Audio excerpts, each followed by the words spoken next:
Good morning. Welcome to Morning Coffee with Sandy. Here I am. Here I am after the most gloriously fun filled, love filled, joy filled. What a weekend. And I was a minute late because I had to go get some hot coffee. I wanted it hot. Yeah. Some like it hot. That'd be me. Good morning. Good morning. Good morning. Good morning, Opa. Thank you for being here. I'd love the idea of being in a waiting room for this. Yeah. Okay. So I will be posting some pictures later today. I haven't done that yet because the joy just kept going on and on and on. I mean, this was the not a wedding, fake wedding, non-rehearsal, non-dress rehearsal wedding of my son and his fiance at the home where Fritzy lives, my mother, so that she at 98 could be present at her grandson's wedding and he could have his dream of dancing with with her at his wedding. So I just want to share a few more little tidbits with you. At my parents' 50th, 59th, 59th anniversary party. Yeah. Was it their 50th? At their 50th anniversary party. Right. At their 50th, we had karaoke. And somehow we can't find it, but we know that somewhere there is a DVD that has the recording of my father doing karaoke, Bust a Move with all the grandchildren. And he's like rocking in a way that only my father could rock. Mike's dream was to do the same thing with his grandma, even in her wheelchair. Yeah. And so Fritzy and I practiced wheelchair dancing. And I'm going to post the video of the wheelchair dance. It will make you cry and laugh at the same time. When she starts doing this with her shoulders, 98 years old tomorrow, she is amazing. It was as if, I can't say the dementia dropped away, but it was as if she became alive for 2 days. She looked really pretty in a dress. She hadn't worn a dress for a while. Anyway, when Michael, my son, came down the aisle, he was escorted by my great niece, the little Princess Ella, and they walked down the aisle to Bust a Move. It was fabulous. And then here comes the bride, escorted by my grandson. Not a dry eye in the house. The best part was when during the ring ceremony, we switched rings and Michael looked down to see what was the ring that was going on his finger. And my grandson explained to him that his grandpa was in heaven and wanted him to have his wedding ring. That was pretty cool. Yeah. There were so many cool things. But I shared a lot of that with you yesterday. But yesterday was actually my daughter, my oldest's birthday. And I had both of my kids here. So Indy and I went to breakfast with my daughter, my grandson, my son, and his fiance, his sort of new wife, right? I can't tell you. It was like just moving through the day from joy to joy to joy to joy. We had a fabulous time. Indy found this restaurant that had vegan and gluten-free specialties. So everybody had something delicious to eat.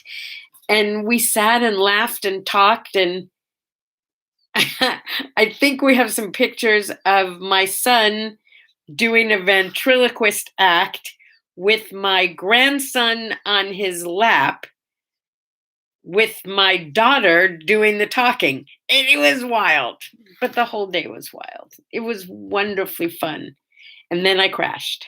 Yeah, it like totally crashed. I don't mean a little bit of a crash. I mean, like, I slept for hours yesterday. I was so knocked out. I'm still a little tired, but boy, I am still glowing from an amazing weekend. An amazing weekend. And today is Stick Out Your Tongue Day. I don't do that very often because I have a topical tongue. I do. I'm not going to let you see it now. Now you're going to constantly be looking to see my tongue. My tongue looks like a road map, basically. Okay. And I was just born with it that way. It's just a weird looking tongue. So I don't stick it out much. See, I keep it in even when I do that. Today is New Friends Day. Good morning, Ginny. Oh, Ginny, thank you. Thank you for posting. We talked about Disneyland and the e-tickets and everything the other day. I had totally forgotten about the Magic Kingdom tickets. The Magic Key to the Kingdom tickets. There was always at least one. I think there were 2 in each book, and you could use them for anything. And sometimes you'd want to go like on a C or D ride again, because there were some really great C and D rides. But then you'd feel like miserable about using it for a C or D when you could also use it for an E ticket. I can't believe you had any left in any of your books, but Ginny had some books left and she shared them with us. It's on What Do I Say, What Do I Do? So take a look at it. It'll bring back lots of memories if you went to Disneyland in the old days. Yeah. Now you can just like pay your bazillion dollars and go on everything, which brings up a question that I have every time I'm there. Oh, this is one of those mugs that has the words on both sides that always makes me so happy. How do families afford to go to Disneyland? I mean, it's like $100 a person just to walk in the door. And I've seen families there with like 3 and 4 kids eating there. Oh my God, eating is like, why don't you, just fly to Europe? Or if you're in Europe, fly to America for the weekend. It's like crazy expensive.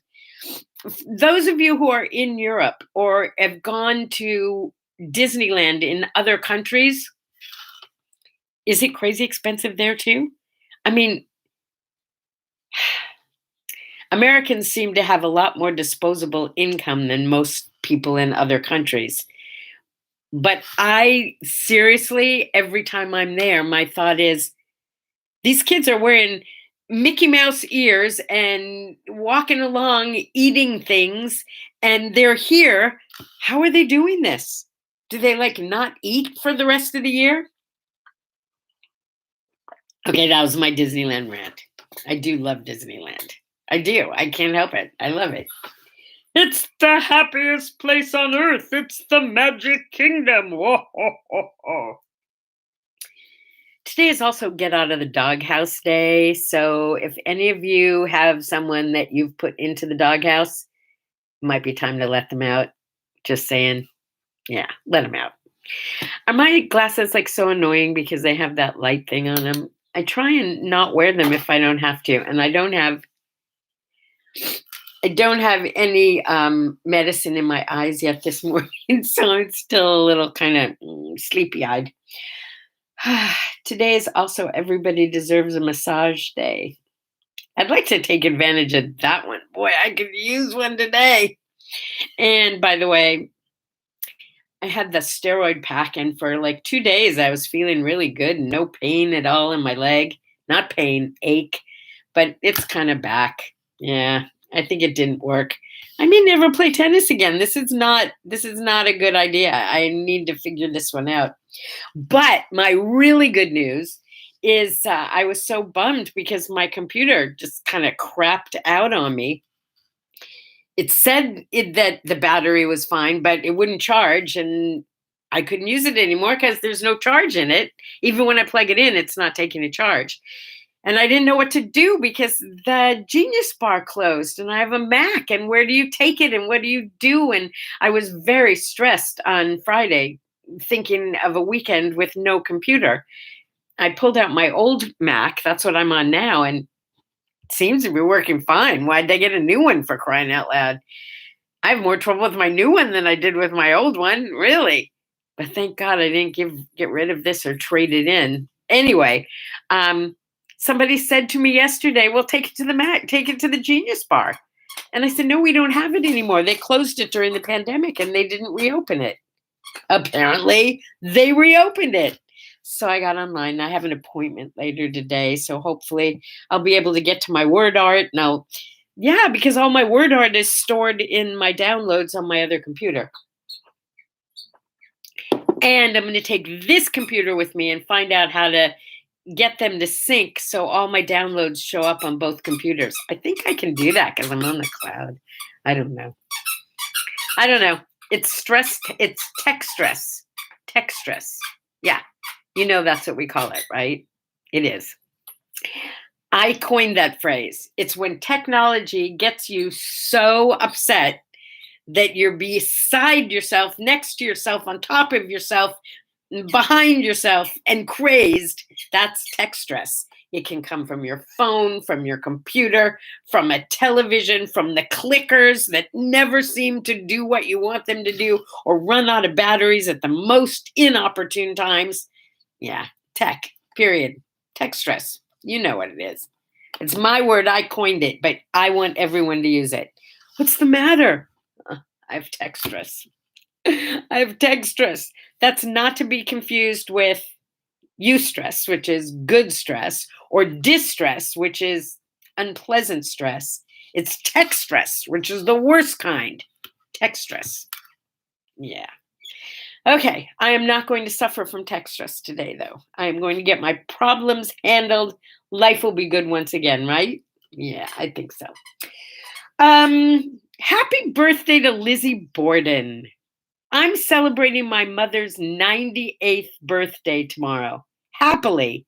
And Lizzie Borden maybe didn't have the same kind of love for her mother that I have for mine. I think it was her mother and her stepfather. She was acquitted of killing them, I guess. But somehow in history, we still think of her as being an axe murderess, don't we?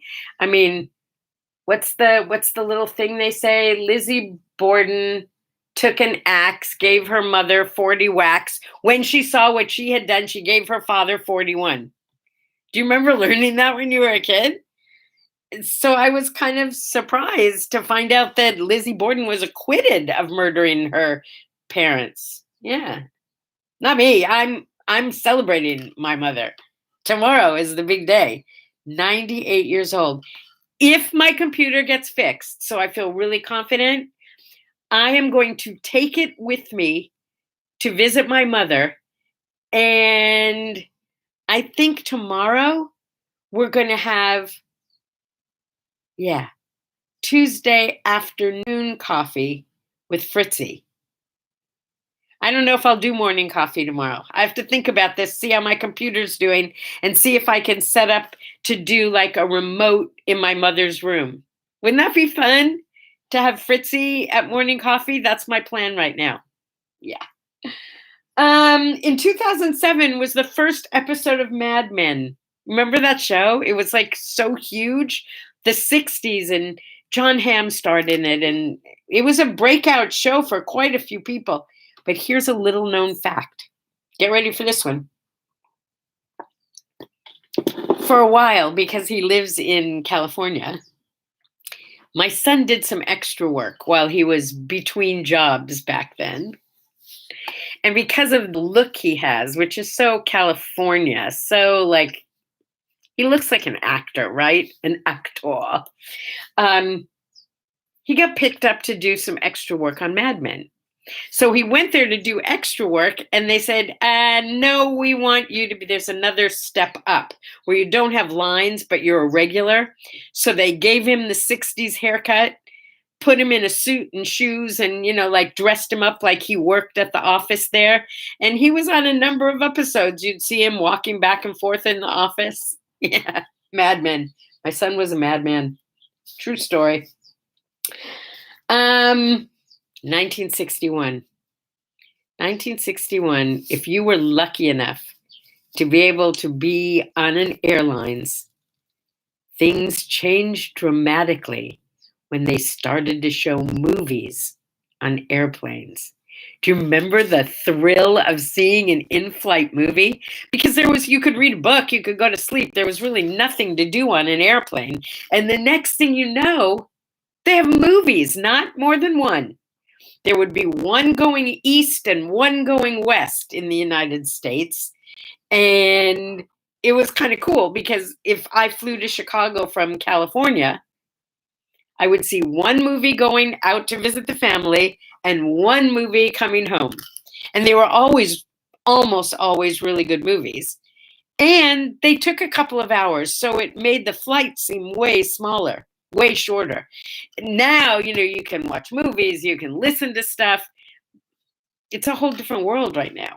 But when it first started, okay, but can we talk about the food for a minute? If you were lucky enough to be in first class back in the day, it really was first class. I didn't get to go very often, just once or twice.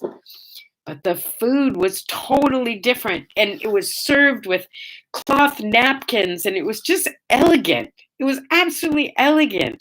Going on an airplane, it paid to go first class because it was so amazing, let alone the movie. And speaking of first class, a number of years ago, I was lucky enough to be my mother's escort on a trip to Israel. She really wanted to go, and her dementia was just beginning, and she couldn't go on a journey like that herself. So she asked me if I would please take her. She would pay for it. Hello, free trip to Israel, I'm in. Well, we went first class. Wow. That's all I can say. Wow. We had, we each had like our own little bedroom. It was glorious. It was absolutely glorious. You can stretch I'm not that long, but even big people could stretch all the way out in this bed, and you had like a little flower on your table, and they brought you this elegant food, and everything was like first class, like they call it. Yeah, it was great. But today is Everybody Deserves a Massage Day. So, if you have a chance, go for it. I strongly recommend it. It's National Daiquiri Day, too. I'm not imbibing. No.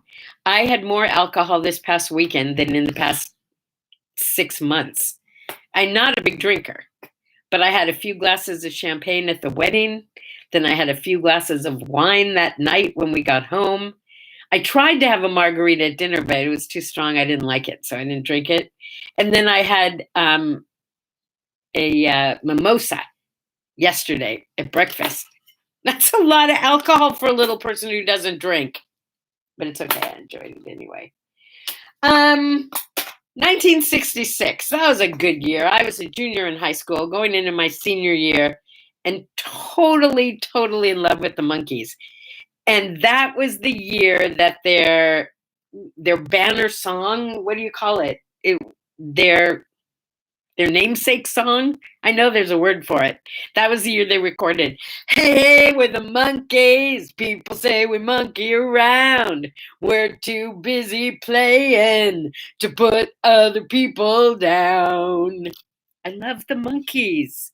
They were just goofy, but they were nice guys, and they didn't get into trouble. They just got into trouble.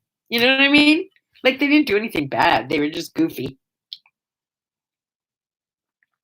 I know I talk about the Monkees a lot, but I like the Monkees. Can't help it. So glad they recorded their song. What do you say we keep it short this morning? And oh no, we can't yet, because I almost forgot. Today is in honor of one of my favorite actors of all time. One of my favorite movies is Murphy's Romance. Murphy's Romance. Yes, I love Sally Field. I do. But it is not Sally Field that I'm honoring right now. Today is the anniversary of the passing of James Garner. I listened to his autobiography. He may not have been as, like James Garner as he was in movies and television, but What a guy, and so handsome. My father never missed Maverick, and we always loved it was Brett and Bart, the two brothers, and it was like each week it seemed like every other week one of the brothers starred in the show, and sometimes we were lucky enough to have two brothers be on the show, and I would wait for Brett because Brett was James Garner and he was just so handsome. And then came the Rockford Files. Come on, the guy was so cool, solving crimes and being like Rockford. Yeah. So, James Garner, wherever you are fondly remembered in my heart and in my mind. And I salute you, big guy, because I think you're awesome. Okay, TWA, thank you for the in-flight movies. James Garner, thank you for giving us movies worth watching on an in-flight movie. Degas, the painter, it was his birthday today too. He did those like amazing ballerinas. Do you remember those paintings? That was part of the stuff that my dad was like an amazing painter. And you know, we talked about some people are just good at a lot of different things. He was like a Renaissance man. He could fix your car, fix a light, and paint a painting and figure out a math problem.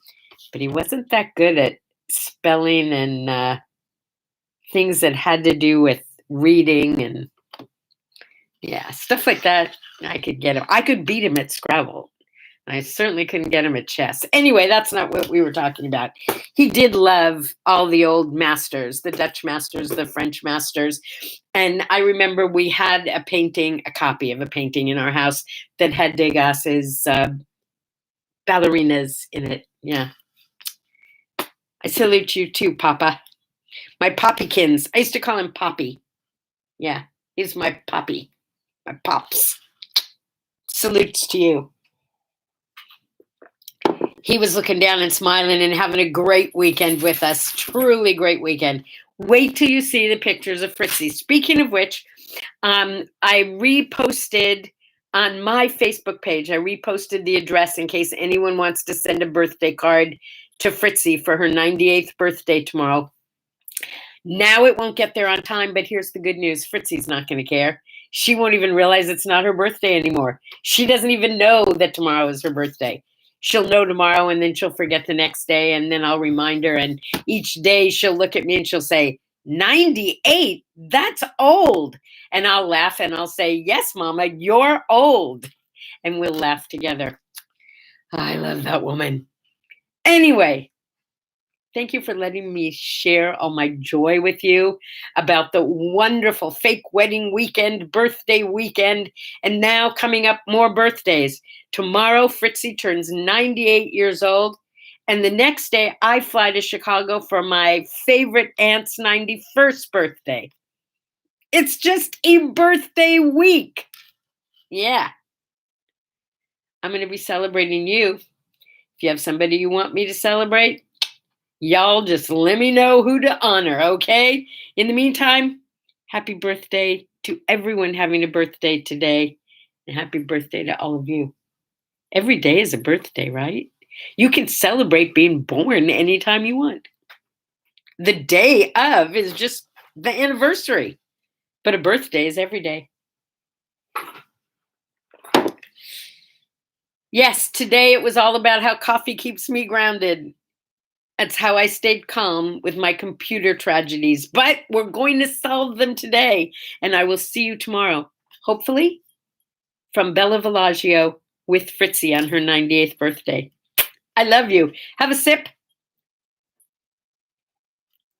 and a smile because I am unstoppable, and so are you. See you tomorrow. Bye-bye.